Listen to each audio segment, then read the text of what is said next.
Assalamualaikum warahmatullahi wabarakatuh. Halo teman-teman, nama saya Riki Alfiandi. Saya peserta Latsar CPNS Kabupaten Belitung Angkatan 4 Kelompok 4. Berikut saya akan menyampaikan tutorial pengisian asesmen keperawatan gawat darurat.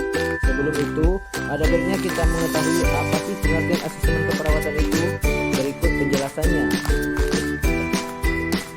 Asesmen keperawatan gawat darurat ialah suatu tindakan melakukan penilaian dan pengkajian awal terhadap pasien yang datang berobat ke IGD dan mengidentifikasi kebutuhan pelayanan pasien. Tujuannya yaitu mendapatkan hasil penilaian yang akurat, tepat, cermat sehingga ditemukan masalah yang dialami pasien dan upaya penyelesaian masalah. Jika asesmen keperawatan tidak dilengkapi, maka akan mengakibatkan yang pertama, mempengaruhi pelayanan rumah sakit, yang kedua, sulit mendapatkan informasi terperinci tentang apa yang sudah dilakukan selama berada di IGD, ketiga, perawat ruangan pun sulit untuk mengevaluasi tindakan yang sudah diberikan, yang keempat, tidak adanya bukti pendokumentasian perawat dalam melakukan asesmen keperawatan, yang kelima, perawat ruangan sulit menentukan penilaian status gizi maupun menentukan diagnosa keperawatan. Berikut adalah tutorial pengisian asesmen keperawatan gawat darurat.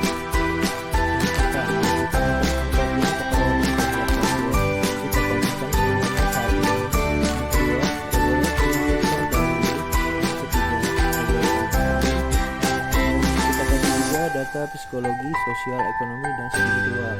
Yang pertama, kita kaji bicara pasien, apakah terlihat jelas atau tidak dimengerti atau tidak bisa bicara. Yang kedua, komunikasi, apakah dilakukan secara verbal atau non verbal. Yang ketiga, psikologi, kita kaji psikologisnya, apakah terlihat stabil atau tenang, marah, cemas, dan takut. Yang keempat, sosiologinya, komunikatif, apakah kurang komunikatif, apakah pasien yang mengerti. Yang kelima, budaya, apakah pasien sering berdukun atau percaya dengan larang-larangan. Yang ke spiritual, kita kaji agamanya.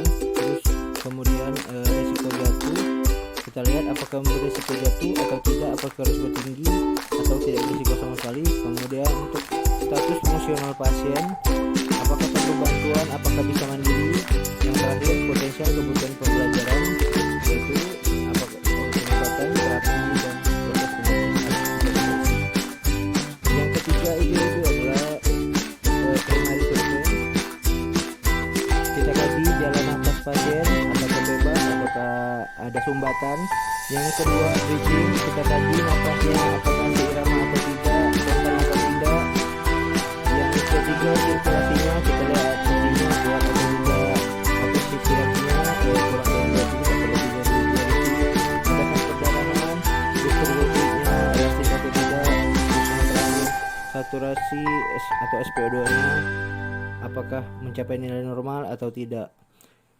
Yang keempat, apakah ada nyeri atau tidak, pupilnya isokor atau tidak. Terus kita kaji GCS-nya juga, apakah mencapai nilai normal. Kemudian kita ukur tanda-tanda vital pasien, tekanan darah, nadi, respirasi, dan temperaturnya. Kemudian kita kaji skala nyerinya, apakah ada keterbatasan gerak prioritas, respirasi, fungsi, atau kita kaji skala nyerinya termasuk skala nyeri ringan, sedang, atau berat dengan menggunakan membeker vertikal. Yang kemudian screening gigi awal dengan minimal screening top. Untuk dewasa, apakah pasien mengalami penurunan berat badan yang tidak direncanakan. Yang kedua, apakah asupan makanan pasien berkurang karena penurunan nafsu makan atau kesulitan memberi makan. Terus untuk yang ketiga, screening gizi anak jika pasiennya adalah anak-anak. Yang pertama, kita kaji kehilangan atau penurunan berat badan dalam 1 bulan terakhir ada atau tidak. Yang kedua, asupan makanan dalam 1 minggu terakhir, apakah ada penurunan makanan atau tidak bisa makan sama sekali atau hanya sedikit. Yang ketiga, adakah anak sakit berat? Jika iya, jawab iya. Jika tidak, jawab tidak. Kemudian untuk asuhan keperawatan gawat darurat kita berikan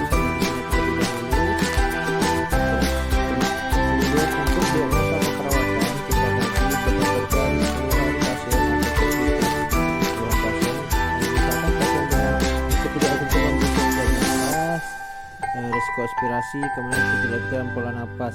Kita kaji mana yang lebih prioritas yang kita tangani. Yang kedua itu rencana keperawatan gawat darurat. Tindakan apa saja yang kita lakukan terhadap pasien. Misalnya kita memasang infus, ambil sampel darah, berikan posisi semi-powder sebagai tindakan mandiri keperawatan, kemudian kaji telur kulit dan membran mukosa mulut atau atas nyeri, atau dengan tindakan kolaborasi dengan dokter. Dan jika pasien berlepas pengalaman, pastikan pengaman terpasang dan rem tempat tidur berfungsi dengan baik. Dan tidak lupa juga kita bubuhkan tanggal, jam, nama, dan tanda tangan perawat sebagai bukti pendokumentasian keperawatan yang telah kita lakukan. Baiklah, segitu saja mungkin video tutorial dari saya. Akhir kata saya ucapkan wassalamualaikum warahmatullahi wabarakatuh.